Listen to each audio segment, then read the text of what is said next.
In this video, I will show you how to convert Spaylater to GCash. First of all, open your GCash application. Make sure your app is updated to the latest version. As soon the app opens, you will be asked to log into your account. So enter your 4-digit MPIN code here and tap on next to log into your account. Once you're on its home screen, you will find a variety of different options. Tap on the bills option. It's usually among the main features displayed on the home page. On the bills payment screen, there are several biller categories. Under the categories section, you will see a three dots icon labeled as others. Tap on it. On the next screen, you will find different sections and options. Tap on the Pay Later option available under the My Wallets section. After selecting Pay Later, a new form will open up where you have to enter your Pay Later details, including the customer account number, nickname, and email. Some options like email etc. are optional. You can also skip them if you want.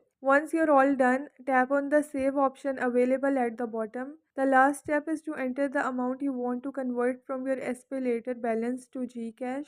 After entering the amount, tap on confirm and the Spaylater will be converted to GCash. And this is how you can convert Spaylater to GCash.